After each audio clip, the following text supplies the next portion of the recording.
you about it that they were coming between the lunch and all of you, and I'm worried that all of you have just come back. So you can take a deep breath and maybe I'll try and make it like a sweet story.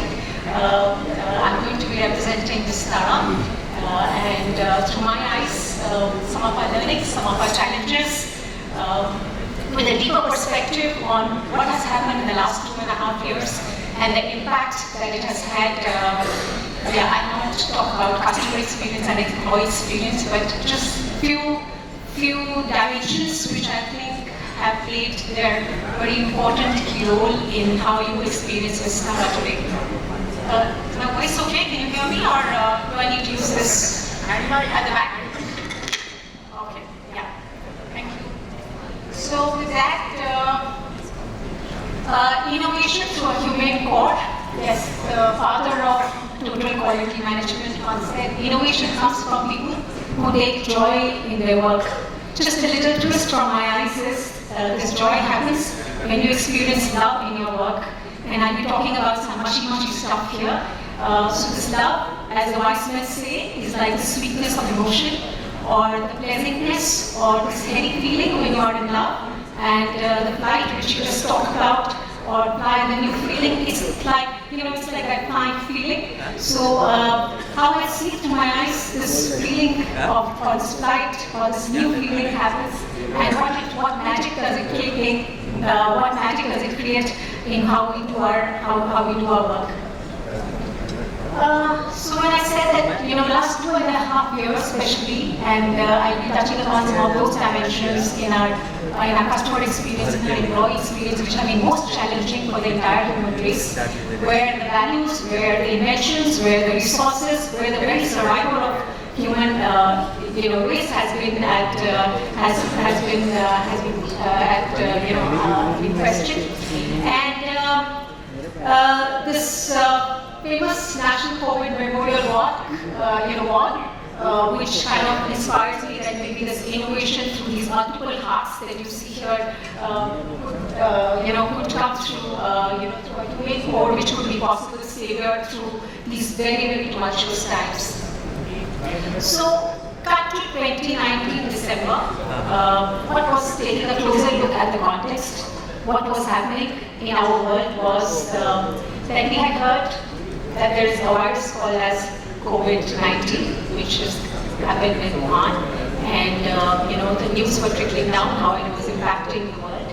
And basis the experience which we had in Singapore Airlines of SARS, so my flight ops head back home here was putting a CFT in place and was exchanging notes with his counterparts in Singapore Airlines as to what kind of preparation were they doing.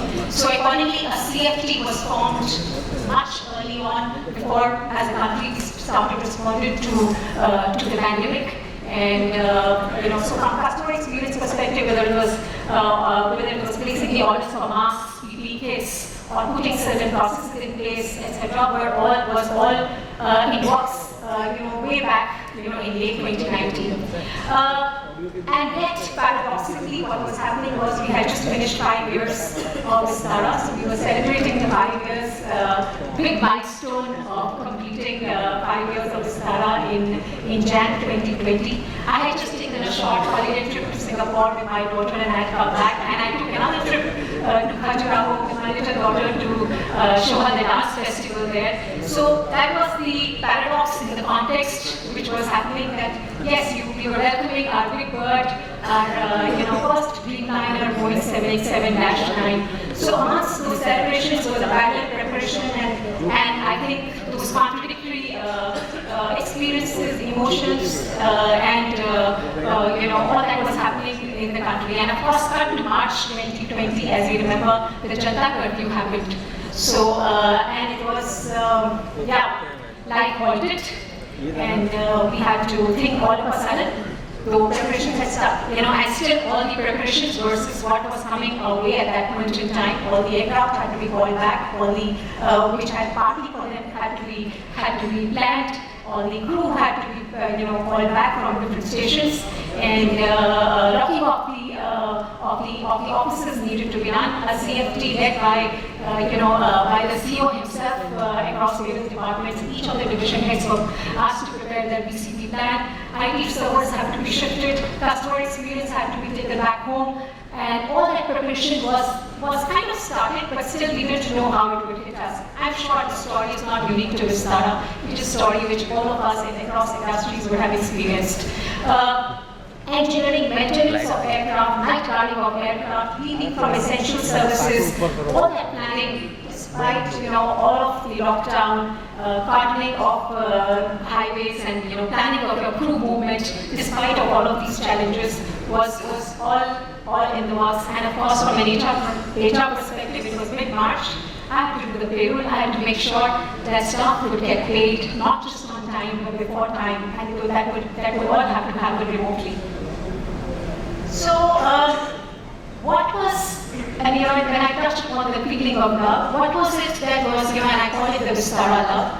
What was that feeling, and what were those 3 whys, and that feeling when you are talking about survival, and at the same time, you're kind of driven by doing things for your employees, for your customers, for your communities.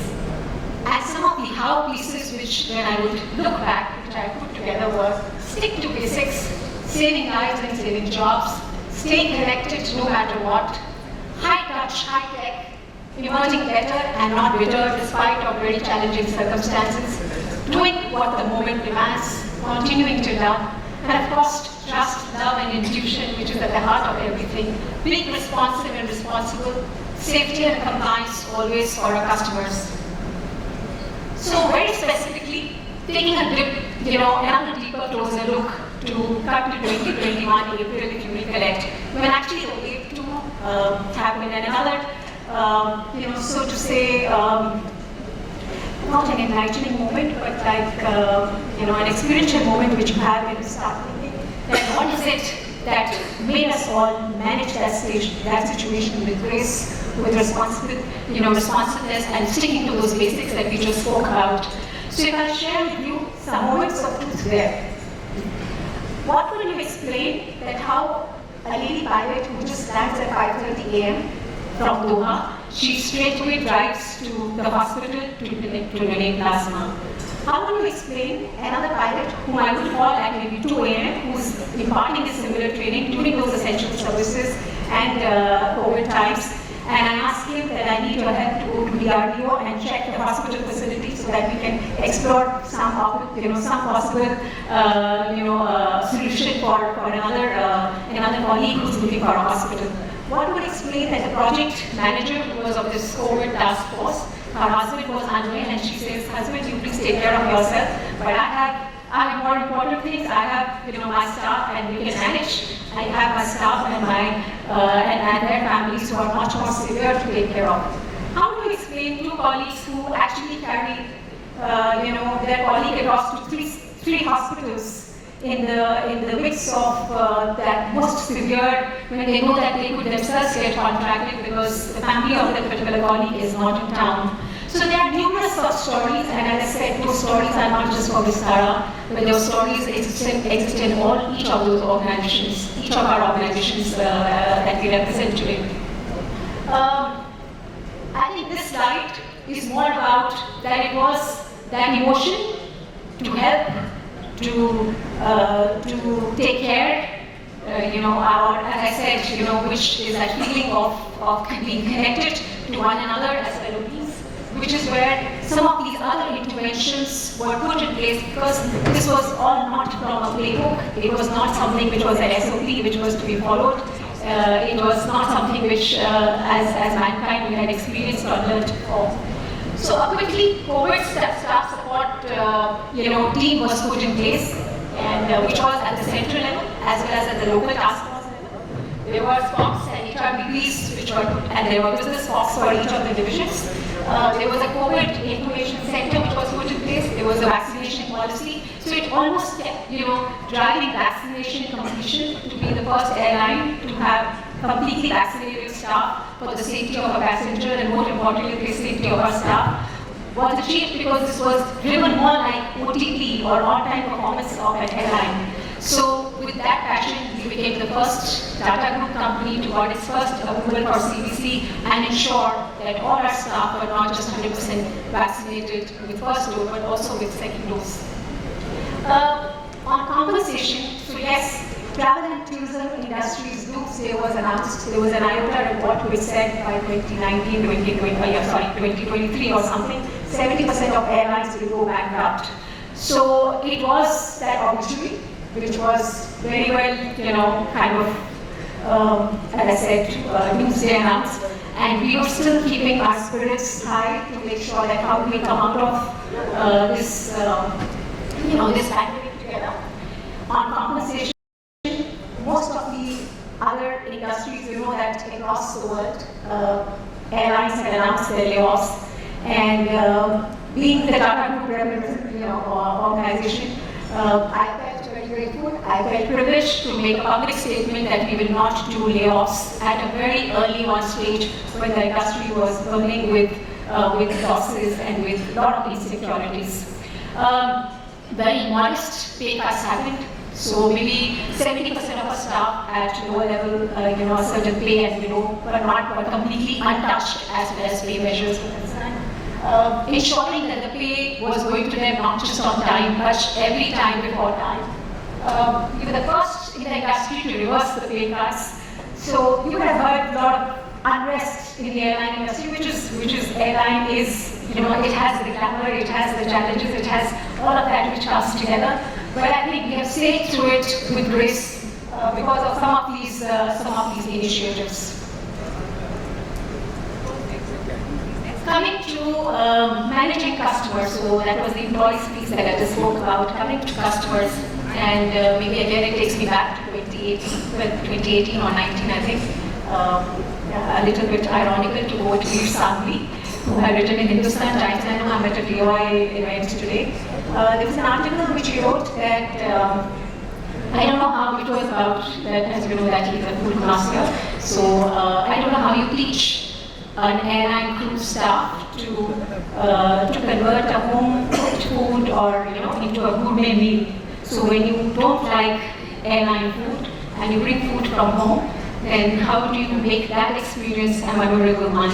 So which is exactly what had happened to him in one of the Vistara flights, that he had got his own food, and when the crew asked him, would you like to have something? And he says, no, sorry, I'm carrying something. But she said, can I warm it up for you? Which is what, he kind of offered to do that. And which is where she got it back for him with a nice dressing, with a pickle, with a papad, with a nice drink, and so on. And that was the article which he wrote about. I had a very similar experience happening back to 2022 September today, just this morning, when I was traveling from Delhi to Mumbai, and the passenger sitting next to me had carried his sandwich from his hotel, and the crew offered him to heat up the sandwich, and he brought it very similarly, in a nice tray with a sauce, with a drink, and so on and so forth. So it brought a smile to me. I said, okay, so that's the kind. And Veer Sanghvi writes, I don't know how you teach some of this, and which is what puts me also to think that how do you train and how do you teach some of these. And I think that's another session of culture building, which has its roots in 150-year-old heritage and legacy, which has been built by Tatas as a group. A lot of that which we have inherited, and a lot of that we are trying to build and live up to day by day, moment by moment, for our customers, for our employees, and for our communities.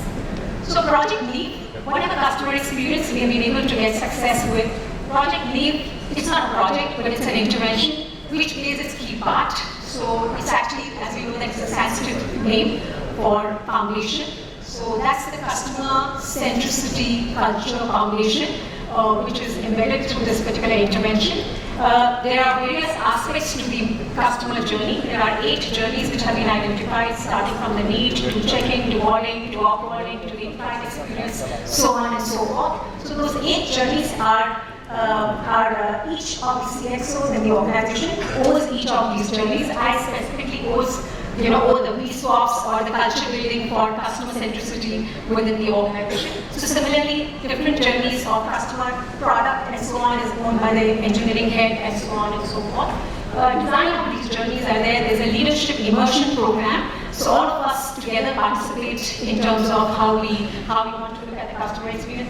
We swaps is actually Vistara sees what a passenger sees. So there's a tool and there is an experience in the morning when I travel, or every time that I travel, I observe, certain aspects which we have introduced and how they are actually executed on the ground. Take pictures, and there is an online tool on the app which is there, on which I capture the experience and submit it, which gets passed on to the respective teams for further actioning. So whatever I liked, whatever I think could have been done better, so on and so forth. So those are some of those things. There's a spotlight, initiative. I could see the spotlight,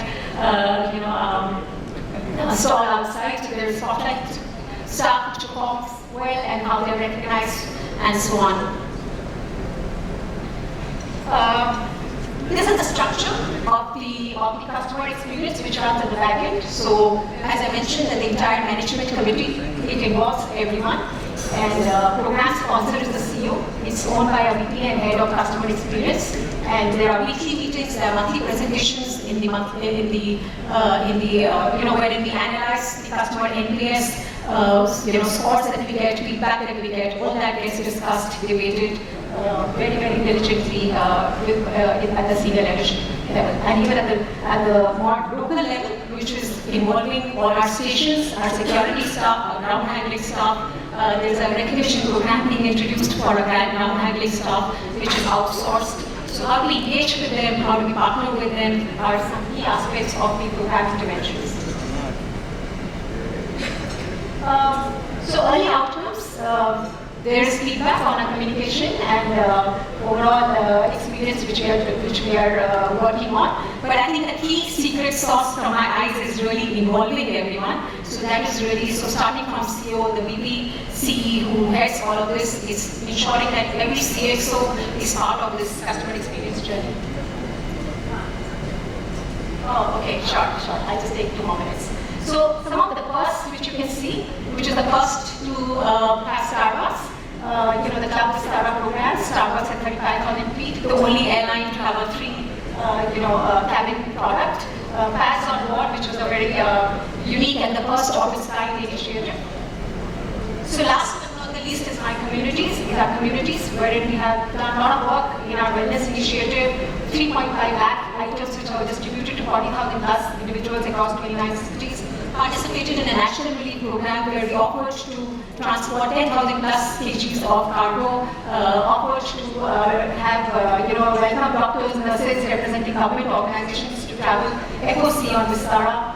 Our various initiatives on environment and employability. I think my last slide here, since I've already been given a direct tag on my timing here. So the glue to all of this is OPIC, or our cultural credo, which is open and transparent, performance-driven, customer-centric, innovative and agile. The impact of all this is, last few months, we are amongst the top 2 as far as our OTP or on-time performance is concerned.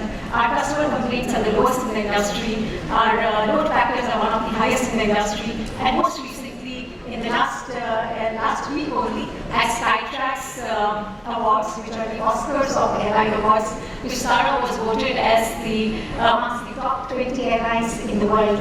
So now we're in the league of Virgin Atlantic, British Airways, and all of those names, which are very, very close to all of that. Perhaps the only airline in 7 years which has made it to the top 20 elite list. So I think very grateful to all our passengers, to all our CAB customers, and also to the entire staff for getting us here. So maybe we can have the video. Yeah. So that quick short one, I think I should be okay with my time. Thank you.